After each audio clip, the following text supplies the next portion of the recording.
الاستمتاع بكل شيء، من موسيقى الروك الحية على السطح، المدرجات، إلى الموسيقى التقليدية.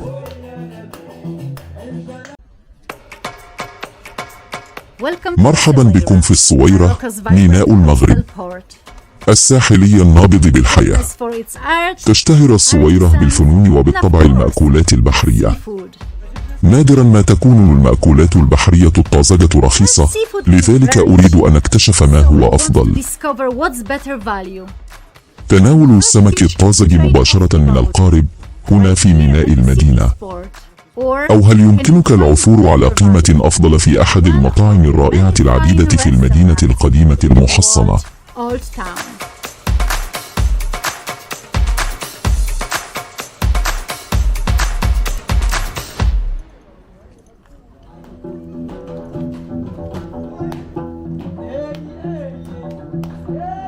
الصويرة، القلعة الأطلسية المغربية التي تجتاحها الرياح، مكان خاص هادئ ومريح.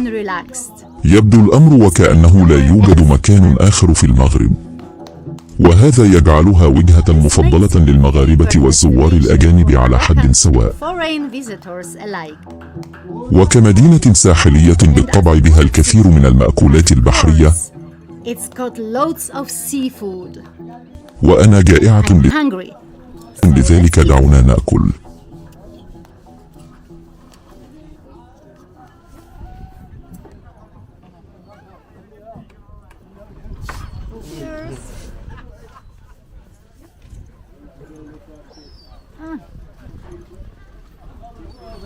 جميل، طازج. هذا حلزون. هل أخذ من هذا القليل؟ نعم، حلزون. لم يكن لدي قط حلزون على ما أعتقد. مذاقها مثل حبات البيروينكلس الكبيرة. هذه المخلوقات الصغيرة الشائكة هي قنافذ البحر. لا يبدو جذابا جدا، شيء لم أجربه من قبل.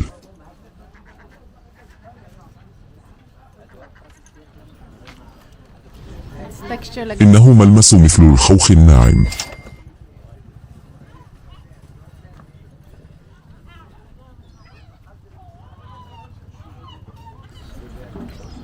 ليس سيئا.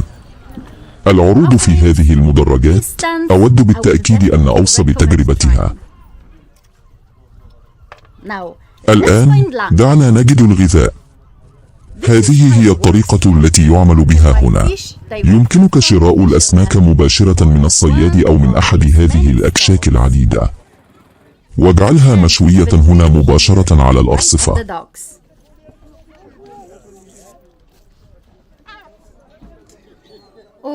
أو لديك أيضا هذه الأكواخ الصغيرة داخل أسوار المدينة. مرحبا بكم، ملك الجمبري، دورادة، قنافذ البحر، كاليماري. تشهد هذه الأماكن الكثير من السياح، لذا توقع أن تعكس الأسعار ذلك، ولكن يمكنك دائما المساومة. من الصعب تجربتها إذا كنت تريد أن تجد مكانا لتناول الطعام بسلام. يجب أن تكون مستعدا للقتال. ملك الكمبري، كاليماري، سمكة دورادو، ونجمة الوجبة جراد البحر.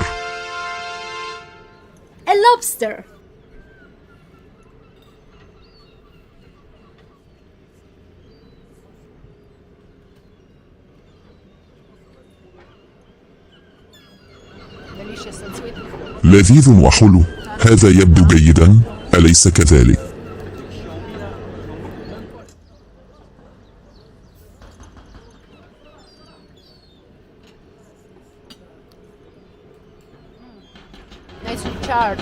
متفحم بشكل جيد. حلوة جدا.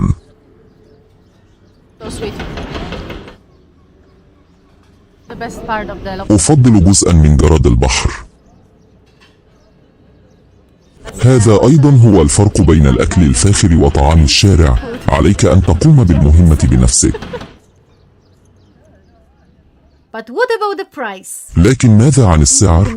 بما في ذلك السلطة والبطاطس المقلية والخبز ومشروب غازي. بعد القليل من المساومة، ليست قيمة سيئة عند 350 درهما. إنه سمك طازج بعد كل شيء. حصلنا على نصف السعر في النهاية، ولكن علينا المساومة. مهمتي التالية هي معرفة ما إذا كان بإمكاني العثور على وجبة لذيذة بقيمة مماثلة أو أفضل في أحد مطاعم المدينة.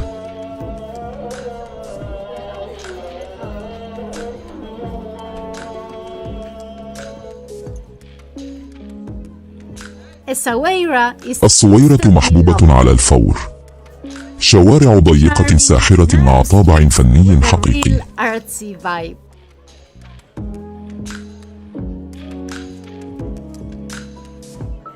وتضم مدينتها القديمة العديد من المطاعم الفاخرة، سواء كنت تبحث عن المأكولات الحديثة أو الأطباق المغربية الكلاسيكية. خياري لهذا المساء هو مكان صغير يسمى لوكلي دي فوت، حجر الزاوية. عفوا عن الفرنسية.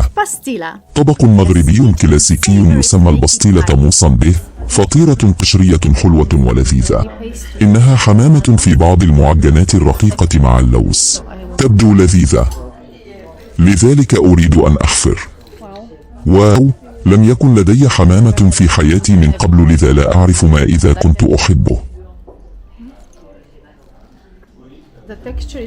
الملمس مثل البطة، ولكن من الصعب تحديد النكهة حقا، لأن هناك نوعا من التوابل فيه.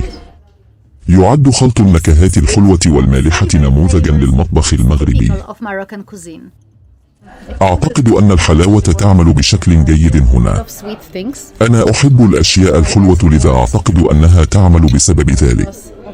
المعجنات لذيذة ومقرمشة، والزنجبيل مكرمل. بالتأكيد سوف أطلب هذا مرة أخرى. أنا مندهشة عندما علمت أن المغرب هو ثاني أكبر منتج للنبيذ في أفريقيا. يجب أن أقول إنه كلما شربته أكثر كلما أحببت هذا النبيذ، لأنه طازج جدا. بالنسبة للأطباق الرئيسة، طلبنا مزيجا من ركوب الأمواج والعشب. الطبق الأول هو سمك الراهب في صلصة كريمة الزعفران، والطبق الآخر هو لحم الضأن طنجية. أعرف أن الطنجية هو طبق مراكشي، لكنهم وعدوني أنه يأتي مع لمسة محلية.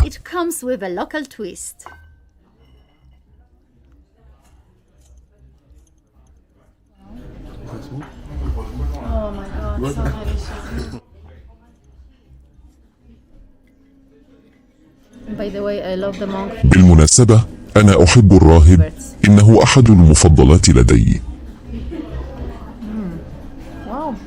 واو، مرة أخرى لها حلاوة، هم يعرفون ما أحبه. وهناك شيء مقرمش هنا، اسمحوا لي أن أرى. مقدد رائع، رائع للغاية.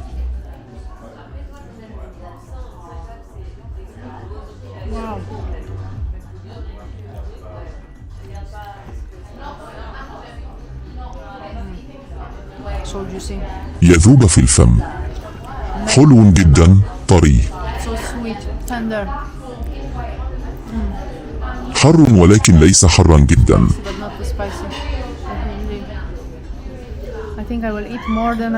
أعتقد أنني سوف آكل أكثر مما كنت أتوقع. باستثناء النبيذ، كان لدينا نوعان من المقبلات، 2 من الأطباق الرئيسية والحلوى، وكل هذا بسعر يزيد قليلا عن 400 درهم فقط. لذلك سأحتاج إلى بعض الوقت لأستوعبه قبل أن أتخذ قرارا.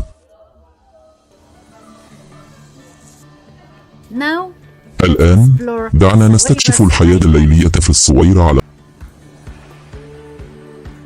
على الرغم من أن الكحول ليس متاحا دائما بسهولة في المغرب، إلا أن الصويرة بها بار رائع. تقديم الطعام لعمال التكنولوجيا في عطلة نهاية الأسبوع من مراكش وكذلك السياح الأجانب والبدو والرحل. يمكنك الاستمتاع بكل شيء، من موسيقى الروك الحية على السطح، المدرجات، إلى الموسيقى التقليدية.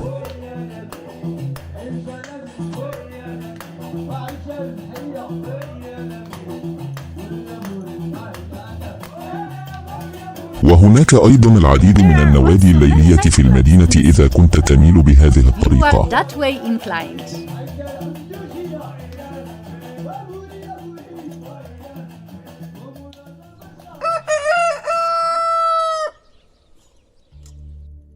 الإفطار في المغرب جيد جدا.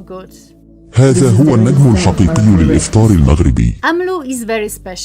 أملو خاص جدا. إنه مزيج من زبدة اللوز والعسل وكعكات الملوي المقرمشة المقلية بشكل مذهل. So while I work on my recovery, let's talk about what was my best meal. لذلك أثناء عملي على شفائي لنتحدث عن أفضل تجربة تناولت فيها وجبة. And of course, the charred grilled lobster. من الصعب ألا تستمتع بحيوية الميناء وبالطبع سرطان البحر المشوي. لكن المطعم بجوه الدافئ والأطباق المحضرة ببراعة ما زلت أفرغ لعابي.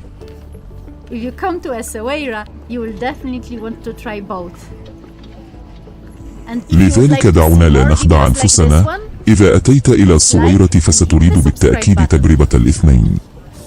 وإذا كنت ترغب في مشاهدة المزيد من مقاطع الفيديو مثل هذا، فيرجى النقر فوق زر الاشتراك وتفعيل الجرس. ولا تنسى الإعجاب بالفيديو، ولا تبخل علينا بتعليق محفز فإنه يدخل الفرحة في قلوبنا.